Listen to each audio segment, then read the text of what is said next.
श्रीमद् भगवद गीता अध्याय 1। कहानी का सारांश। महाभारत के युद्ध के मैदान कुरुक्षेत्र में कौरवों और और पांडवों की सेनाएं आमने सामने खड़ी है। युद्ध आरंभ होने ही वाला है। दोनों पक्षों के योद्धा तैयार है और रणभेरी बज चुकी है। धृतराष्ट्र का प्रश्न। अध्याय 1 की शुरुआत धृतराष्ट्र के प्रश्न से होती है। वह संजय से पूछते हैं कि धर्मक्षेत्र कुरुक्षेत्र में एकत्रित हुए मेरे और पांडु के पुत्रों ने क्या किया। संजय का उत्तर। संजय दिव्य दृष्टि से युद्ध भूमि का वर्णन करते हैं। वे बताते हैं कि दुर्योधन गुरु द्रोणाचार्य के पास जाता है और अपनी सेना तथा पांडवों की सेना का तुलनात्मक विवरण देता है। वह भीष्म, कर्ण, द्रोण, अश्वत्थामा, विकर्ण आदि महारथियों की ताकत का बखान करता है। शंखनाद का दृश्य। युद्ध आरंभ होने से पहले दोनों पक्षों के योद्धा अपने अपने शंख बजाते हैं। अर्जुन का शंख देवदत्त और श्रीकृष्ण का शंख पांचजन्य है। शंखनाद के साथ वातावरण युद्ध के लिए तैयार हो जाता है। अर्जुन का विषाद दुख जब अर्जुन अपने रथ पर सवार होकर श्री कृष्ण से कहते हैं कि वे रथ को दोनों सेनाओं के बीच ले जाएं ताकि वे ये देख सकें कि उन्हें किन किन के विरुद्ध युद्ध करना है। जैसे ही अर्जुन दोनों पक्षों के योद्धाओं को देखते हैं, उनका हृदय द्रवित हो जाता है। वे देखते हैं कि सामने उनके अपने गुरु द्रोणाचार्य, पितामह भीष्म, भाई, चाचा, मामा और अन्य स्वजन खड़े हैं। अर्जुन की आंखें भर आती हैं। वह सोचने लगते हैं कि इस युद्ध में अपनों को मारकर वह कैसे सुखी रह सकते हैं। वह कहते हैं, मुझे धर्म संकट हो रहा है, मैं अपने ही बंधुओं को मारने के पाप का भागीदार नहीं बनना चाहता। अर्जुन का हथियार डालना। अर्जुन का मन करुणा और मोह से भर जाता है। वह अपने धनुष और बाण को त्याग देते हैं और श्री कृष्ण से कहते हैं कि वह इस युद्ध को नहीं लड़ सकते। निष्कर्ष। पहले अध्याय में अर्जुन का विषाद, दुख और मोह दर्शाया गया है। वह धर्म और अधर्म के बीच उलझ जाते हैं। यही अध्याय हमें मानव जीवन के संघर्ष और कर्तव्य के प्रति उठने वाले प्रश्नों को उजागर करता है। अध्याय 2 की भूमिका। अर्जुन के इस विषाद को दूर करने के लिए श्री कृष्ण अगले अध्याय में उन्हें ज्ञान और कर्म का मार्ग दिखाते हैं। यही गीता का सार है।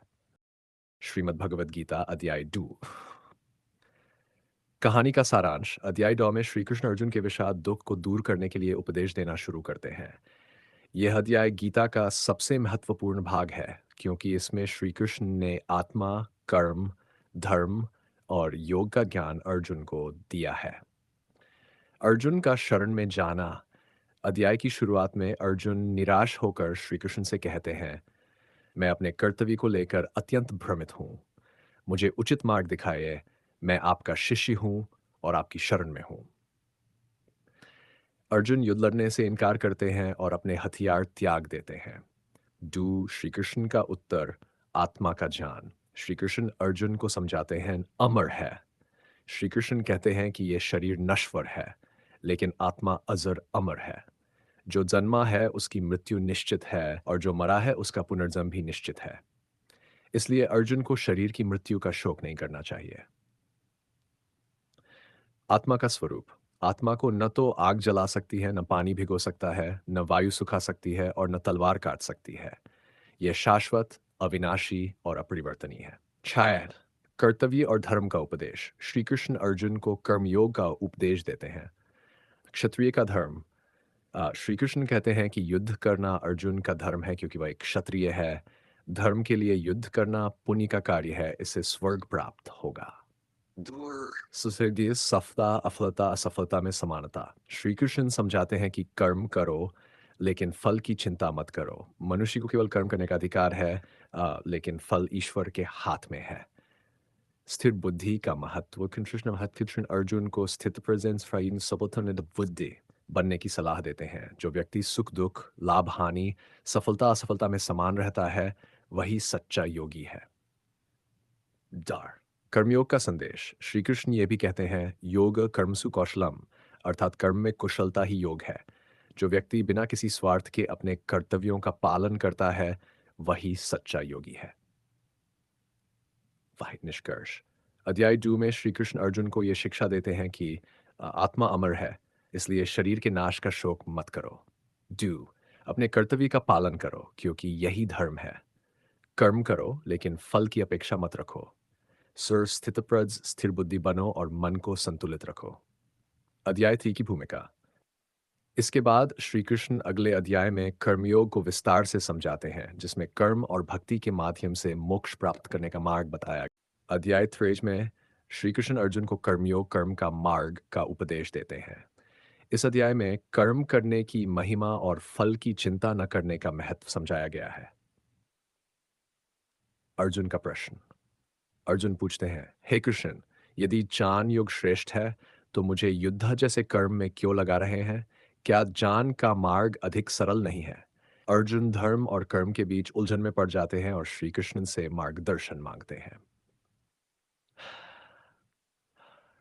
श्री कृष्ण का उत्तर। कर्म योग का महत्व। श्री कृष्ण बताते हैं कि कर्म किए बिना मुक्ति संभव नहीं। मनुष्य कर्म किए बिना एक क्षण भी नहीं रह सकता। प्रकृति के गुणों के अनुसार सभी को कर्म करना ही पड़ता है। कर्म त्यागना नहीं, कर्म करना जरूरी है। केवल ज्ञान या ध्यान से सिद्धि सिद्धि प्राप्त नहीं होती, कर्म भी आवश्यक है। कर्म से ही समाज चलता है, संतुलन बना रहता है। स्वार्थ रहित कर्म, निष्काम कर्म। कर्म करो लेकिन फल की इच्छा मत रखो। स्वार्थ रहित कर्म करने वाला व्यक्ति ईश्वर को प्राप्त करता है। उदाहरण। उदाहरण जनक राजा और यज। श्री कृष्ण जनक राजा का उदाहरण देते हैं, जिन्होंने कर्म करते हुए ही मोक्ष प्राप्त किया था। उन्होंने यज्ञ किए, प्रजा का पालन किया और अपना धर्म निभाया। इसलिए अर्जुन को भी युद्ध जैसे अपने कर्तव्य का पालन करना चाहिए। यज्ञ और कर्म का संबंध। श्री कृष्ण समझाते हैं कि सृष्टि चक्र यज्ञ पर आधारित है। यज्ञ देवताओं को तृप्त करता है। देवता वर्षा करते हैं, वर्षा से अन्न उत्पन्न होता है और अन्न से जीवन चलता है। ये चक्र कर्म से चलता है, इसलिए कर्म करना ही धर्म है। 5 अहंकार त्याग कर कर्म करो। श्री कृष्ण अर्जुन को समझाते हैं कि अहंकार और कामनाओं को त्याग कर कर्म करना चाहिए। जो व्यक्ति अपनी इंद्रियों और मन को वश में रखता है, वही सच्चा योगी है। जो अपने कर्तव्य को दूसरों के लिए करता है, वही परमात्मा के निकट पहुंचता है। अर्जुन के लिए उपदेश। श्री कृष्ण कहते हैं, यदि तुम युद्ध से भागोगे तो समाज का विनाश होगा। लोग तुम्हें कायर समझेंगे और ये तुम्हारे लिए अपयश का कारण बनेगा। 7 निष्कर्ष। इस अध्याय में कर्मयोग का सार समझाया गया है। मनुष्य को हमेशा कर्म करना चाहिए और वह भी निष्काम भाव से। कर्म त्यागने के बजाय सही मार्ग पर चलकर कर्म करना श्रेष्ठ है। स्वार्थ रहित सेवा और यजीम भाव से कर्म करना मनुष्य को मोक्ष की ओर ले जाता है। 16वें अध्याय छोड़ की भूमिका। अगले अध्याय में श्री कृष्ण ध्यान योग का उपदेश देते हैं, जिसमें वह खान, कर्म और भक्ति के संबंध को और स्पष्ट करते हैं। श्रीमद् भगवद गीता अध्याय 4 कर्म संन्यास योग। कहानी का अध्याय 4 में श्री कृष्ण अर्जुन को ज्ञान योग और कर्म संन्यास का उपदेश देते हैं। इस अध्याय में वह ज्ञान, कर्म, त्याग और यज्ञ के महत्व को समझाते हैं। श्री कृष्ण का दिव्य दिन अर्जुन से कहते हैं, मैंने ये सनातन योग सबसे पहले सूर्य देव विवस्वान को दिया। उन्होंने मनु को और फिर मनु ने इसे राजा इक्ष्वाकु को दिया। ये ज्ञान पीढ़ी दर पीढ़ी ऋषियों और राजर्षियों को मिला, लेकिन समय के साथ ये लुप्त हो गया। अर्जुन का प्रश्न पूछते हैं, हे कृष्ण, आप तो अभी जन्मे हैं, फिर ये ज्ञान सूर्य को कैसे दिया? श्री कृष्ण का उत्तर, अवतार का रहस्य। श्री कृष्ण अपने दिव्य स्वरूप का रहस्य बताते हैं। जब जब धर्म की हानि होती है और अधर्म बढ़ता है, तब तब मैं पृथ्वी पर अवतार लेता हूं। मैं धर्म की स्थापना और सज्जनों की रक्षा के लिए आता हूं।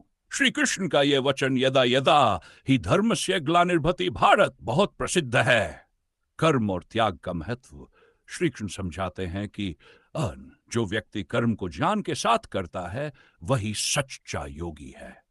कर्म को त्यागने का अर्थ है फल की इच्छा त्यागना, न कि स्वयं कर्म का त्याग। जो ज्ञानी व्यक्ति कर्म में लीन रहते हुए भी मोह और बंधन से मुक्त रहता है, वही मुक्त हो जाता है। यज्ञ का महत्व। श्री कृष्ण यज्ञ के विभिन्न रूपों को समझाते हैं। कोई ज्ञान का यज्ञ करता है, कोई तप का, तो कोई सेवा का। सभी यज्ञों में ज्ञान यज्ञ सबसे श्रेष्ठ है। ही मनुष्य को सभी बंधनों से मुक्त कर सकता है। 6 ज्ञान प्राप्ति का मार्ग। श्री कृष्ण अर्जुन को बताते हैं कि वन, ज्ञान प्राप्त करने के लिए गुरु की शरण में जाओ। दो, गुरु से विनम्रता और श्रद्धा के साथ प्रश्न पूछो और सेवा करो। गुरु के उपदेश से सच्चा ज्ञान प्राप्त होगा और अज्ञान नष्ट हो जाएगा। निष्कर्ष, इस अध्याय में श्री कृष्ण ने अर्जुन को यह सिखाया। वह स्वयं भगवान का अवतार है जो धर्म की रक्षा के लिए आते हैं। कर्म करना अनिवार्य है, लेकिन फल की इच्छा को त्यागना चाहिए। ज्ञान सबसे श्रेष्ठ यज्ञ है क्योंकि यह अज्ञान को नष्ट करता है।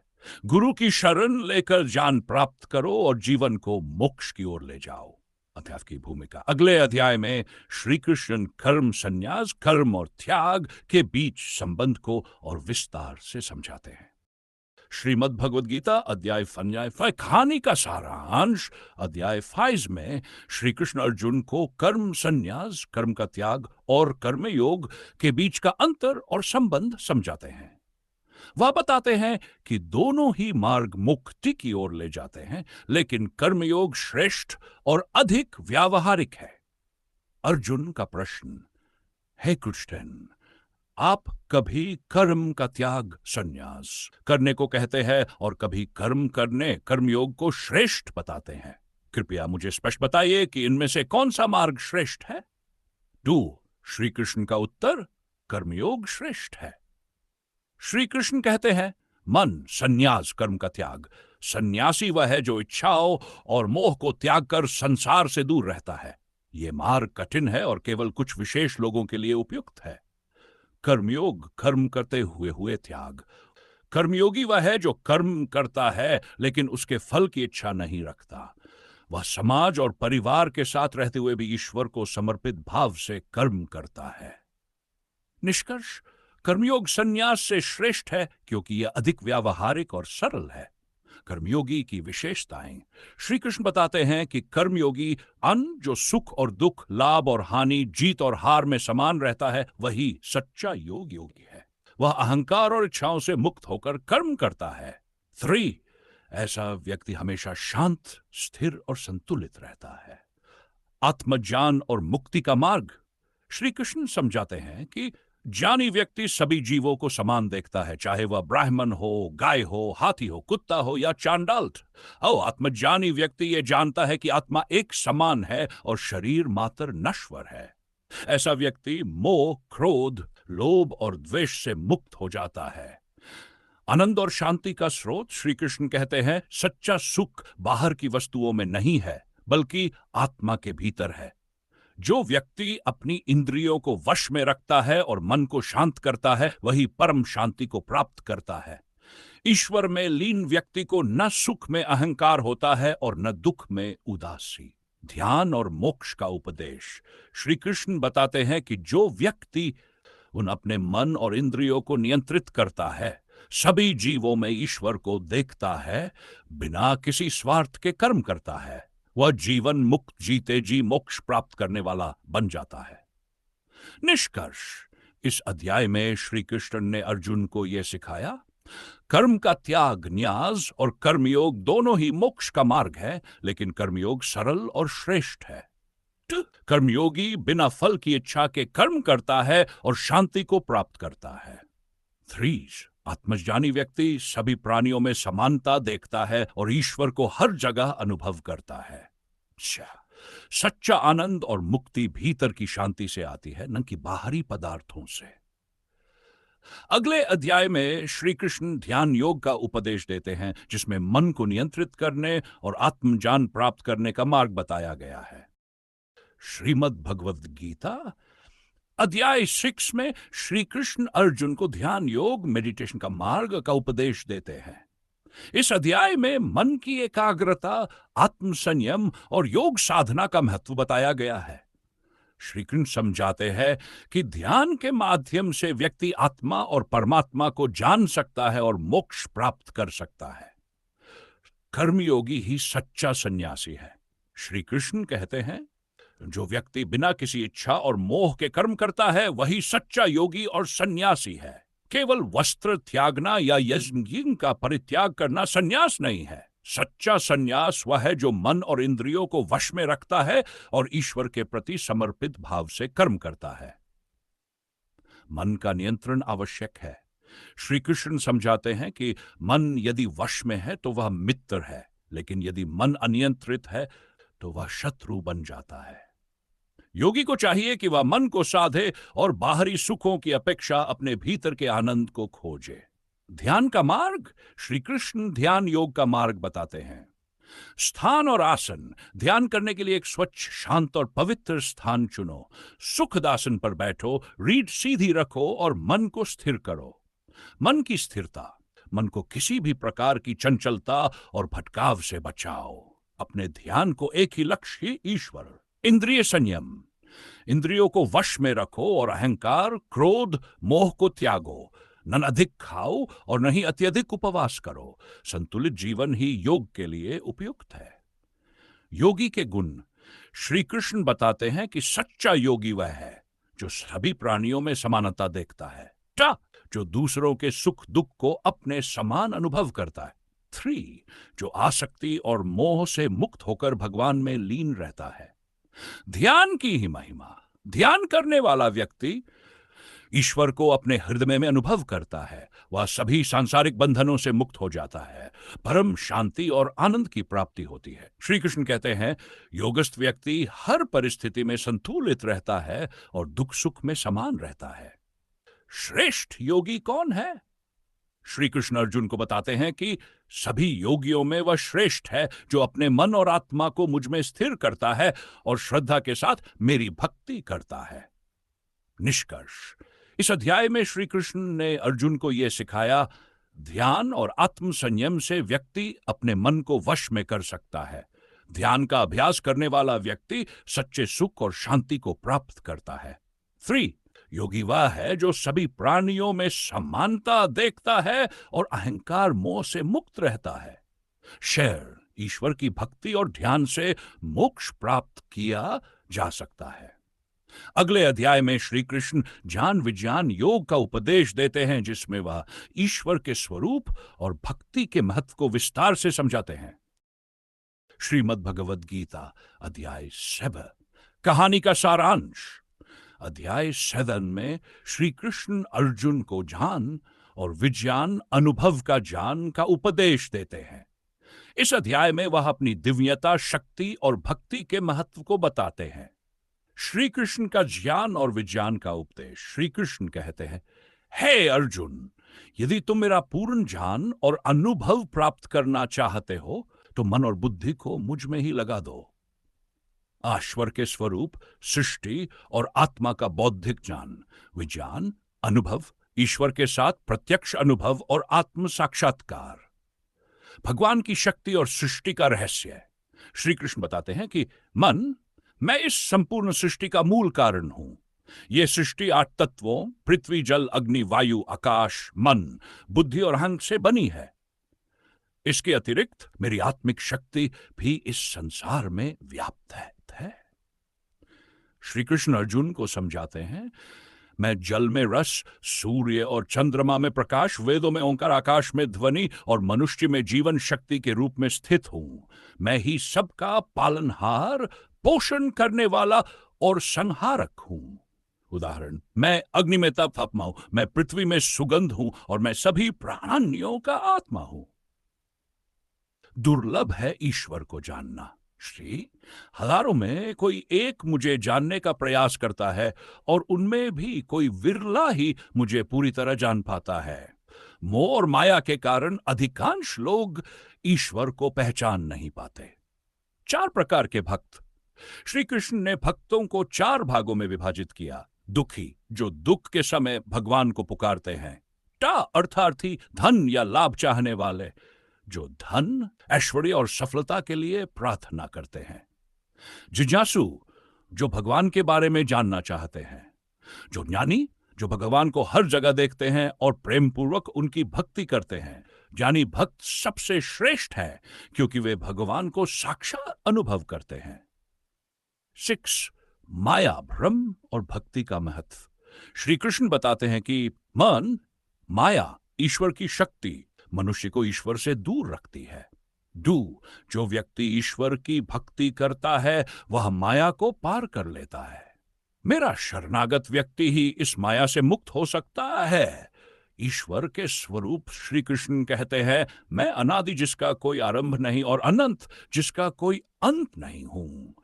जो मुझे परम सत्य के रूप में जानता है वही मोक्ष प्राप्त करता है। जो व्यक्ति जन्म मृत्यु के चक्र से मुक्त होना चाहता है उसे मेरी भक्ति करनी चाहिए।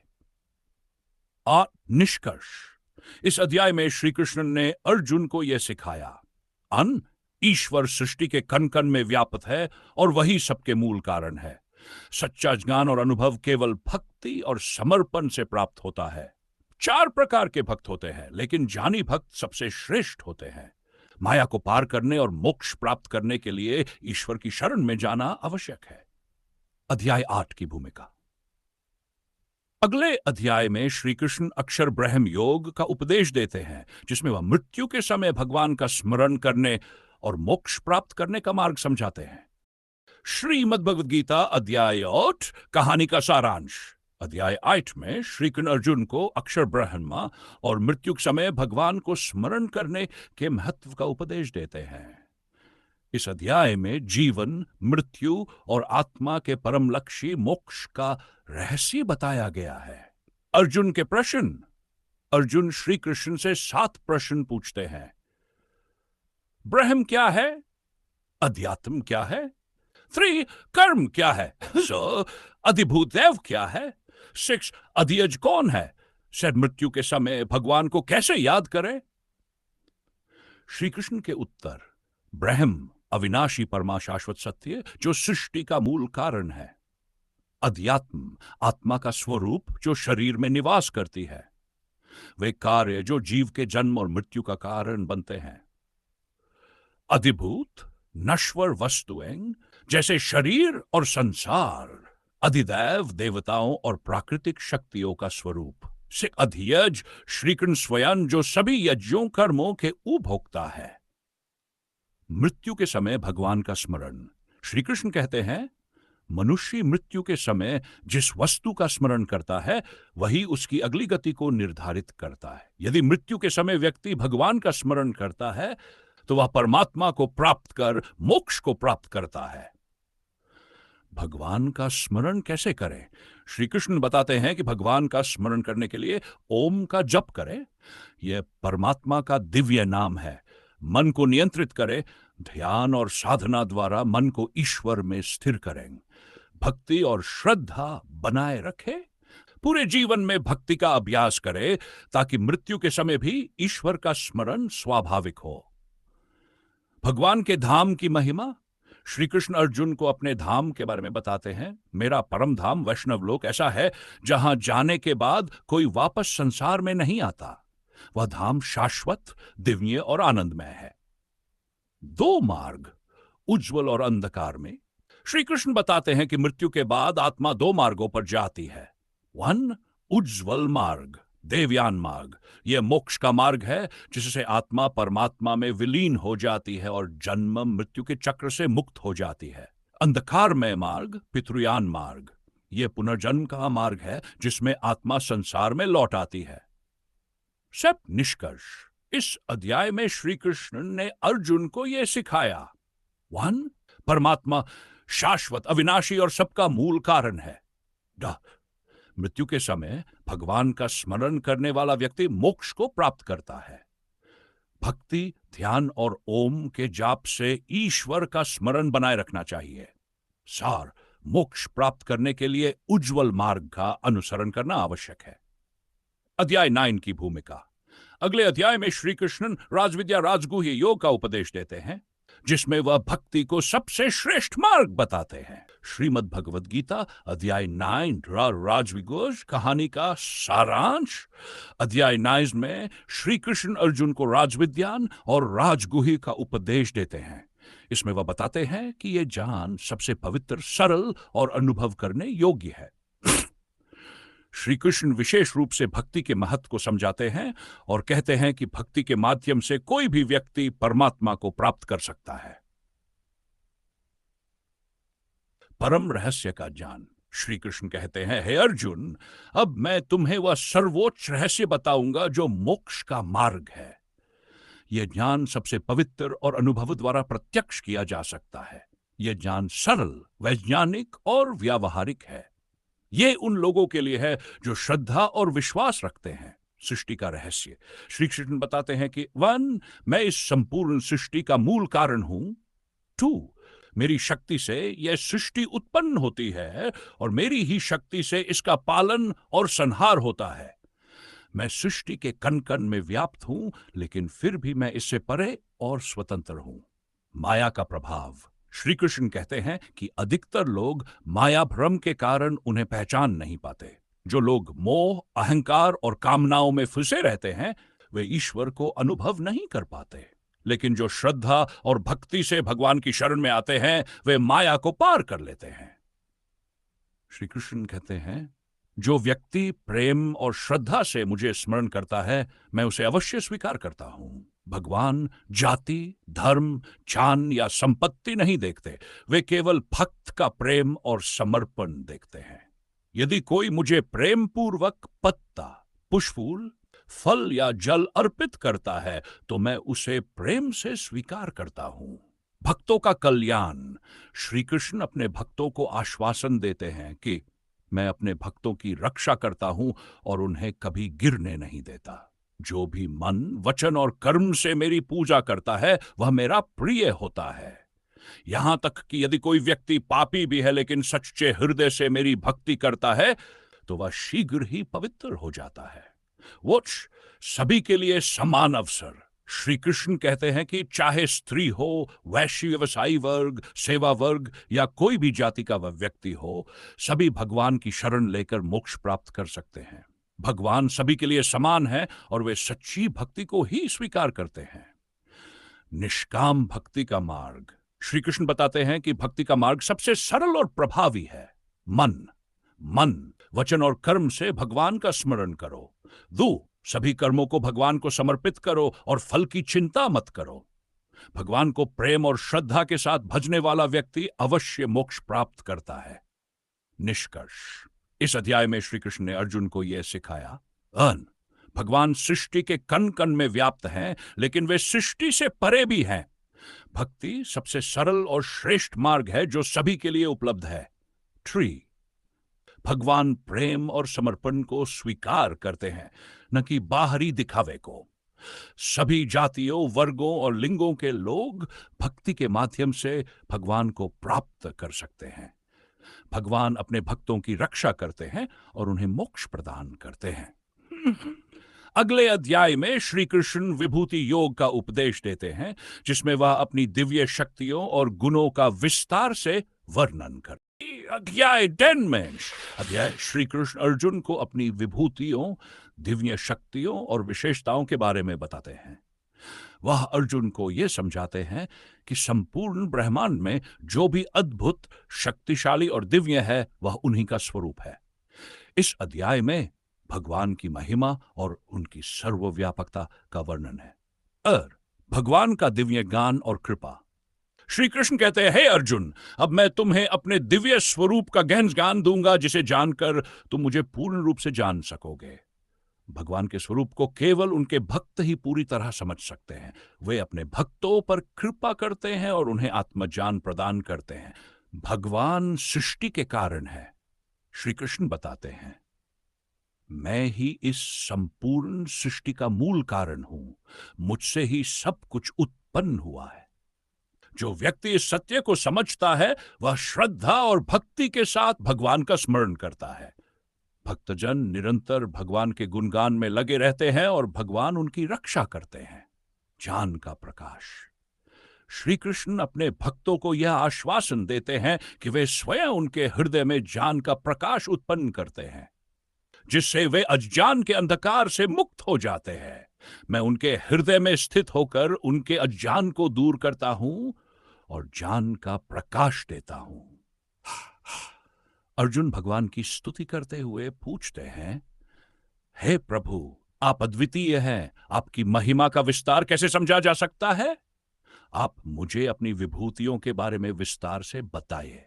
भगवान की विभूतियां, दिव्य शक्तियां, श्री कृष्ण अपनी प्रमुख विभूतियों का वर्णन करते हैं। मैं ज्ञान और बुद्धि में श्रेष्ठ, मैं सभी प्राणियों में बुद्धि, ज्ञान और स्मृति हूं।